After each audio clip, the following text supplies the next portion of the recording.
Oi, hoje é a resenha do conto Vidinha Ociosa, escrito por Monteiro Lobato, aqui da sua coletânea Cidades Mortas, dentro do nosso projeto Contos do Meio-Dia, edição 2021.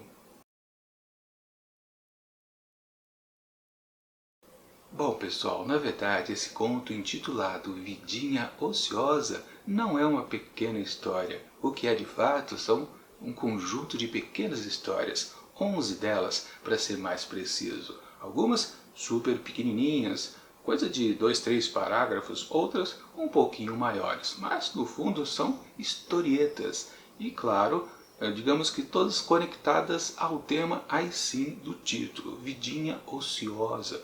E obviamente a gente já sabe, né? Essa vida ociosa acontece dentro dessas cidades mortas, que é o tema, claro, central aqui do livro.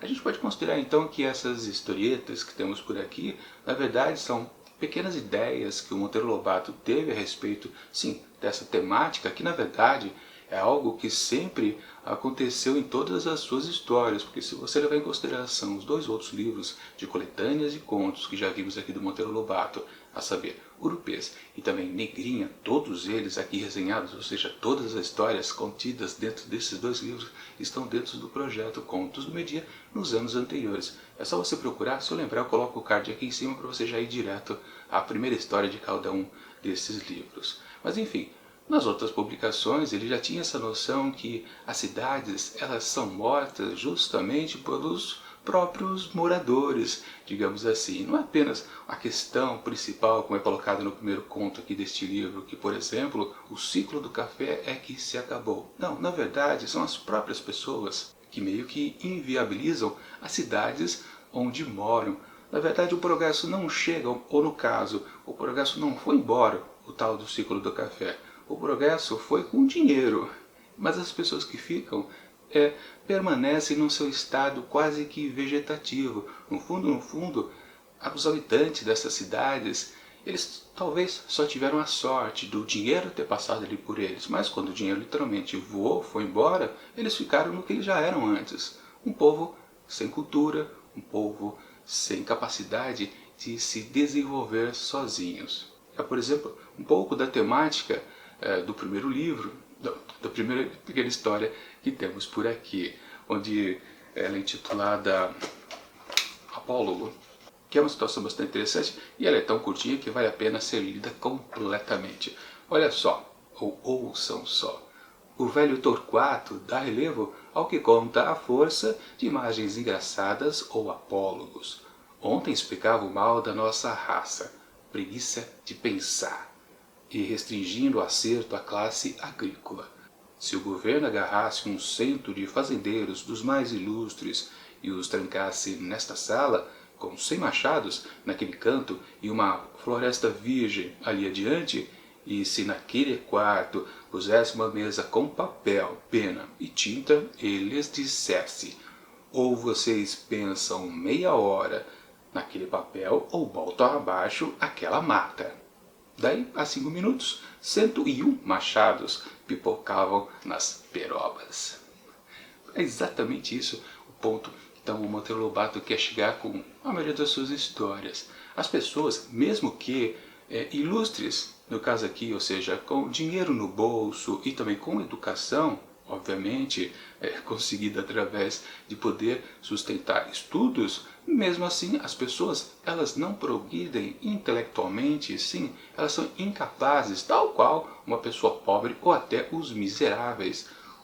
Sim, é o cerne então das questões de Monteiro Lobato, quando muita gente às vezes diz que ele era muito crítico sobre um determinado aspecto, às vezes um povo, o pessoal lá do interior, os caboclos. Não, de fato ele quer criticar o Brasil inteiro, ele dá uma lapada só. As pessoas que acham que ele está querendo dividir a sociedade brasileira lá daquela época de 100 anos atrás em questões de existem pessoas capazes e pessoas incapazes. Não, esse texto aqui, super curto, já diz exatamente o que ele pensa. Não tem pessoa capaz no Brasil. Na verdade, é um bando de gente que não consegue ir para frente. Este é o ponto. Ele diz, e aponta literalmente, o buraco do Brasil é muito mais embaixo naquelas Monteiro Lobato, praticamente no tempo dele, ele foi um crítico que ninguém ouvia o que ele falava. E depois, né, muito tempo, décadas e décadas seguintes, ele foi considerado apenas naquela questão que todo mundo está careca de saber, que se critica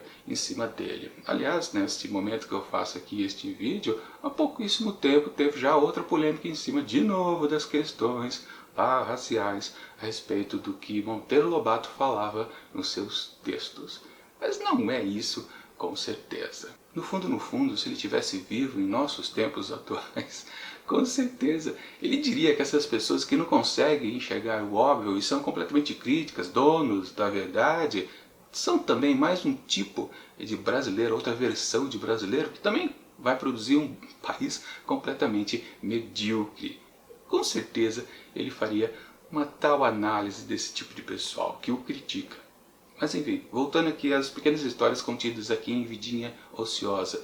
Duas outras delas, por exemplo, criticam as questões da justiça, outras de questões um pouco culturais. São vários. Na verdade, uma coisa curiosa até, e até também uma ironia, né, em cima aqui do projeto Contos do Meio-Dia, que a proposta sempre é, né, pegar um livro, que é uma coletânea de contos, e fazer resenhas individuais de todas as histórias. Não fazer um apanhado geral e depois dizer, ah, gostei de um ou dois contos, outros 3, 4 eu achei muito fraco, e esse miolo que fica ali, que você nem gostou nem desgostou, você nem faz um apontamento, porque literalmente não marcou na sua leitura. Mas é o que aconteceu aqui então em Vidinha Ociosa. Dessas 11 histórias, eu acabei de ler, não faz nem meia hora que eu terminei a leitura, eu não lembro de todas elas. Eu não consigo listar as 11 que eu li. Pois é, tudo evapora da mente quando de fato a gente não se interessa, a gente não se identifica de alguma forma, não faz alguma conexão emocional.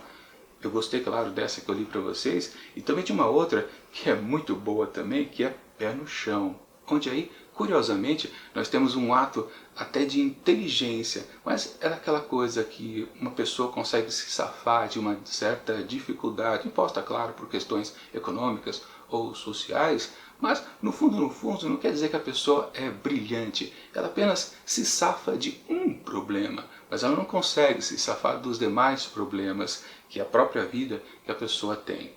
Ou até de um coletivo, vamos colocar da própria família, ou então ali do bairro, quem sabe da cidade. Às vezes o esperto ele só consegue ser esperto para si mesmo, mas uma coisa tão individual que no fundo, aquela expertise não ajuda lá muito ele, porque ele resolveu o problema da vez, mas o problema onde ele está inserido, ele vai continuar lá dentro para o resto da vida.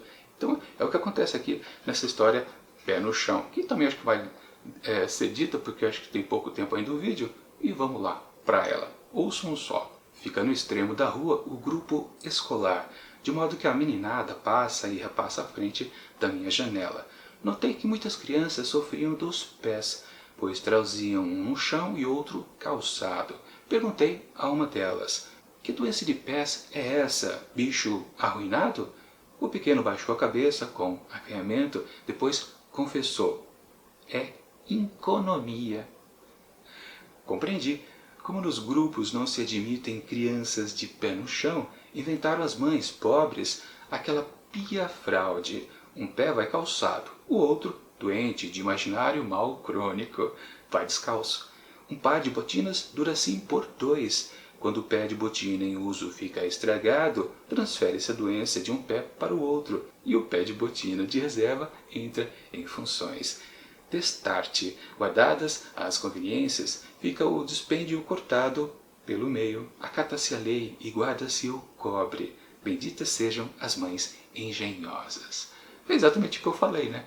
O problema aqui desta família pobre, que não tem condição de comprar muitos sapatos, porque, claro, eles vão gastar um dia, literalmente a mãe tem essa brilhante ideia, vai com o pé só, calçado, o outro fica ali guardado até que o primeiro se desgaste, aí você inverte a doença, tira de um pé e passa para o outro.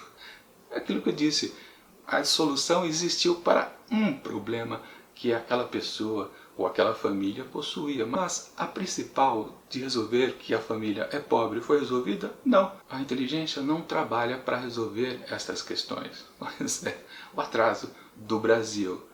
pessoal que é apenas esperto, na verdade não é inteligente de fato.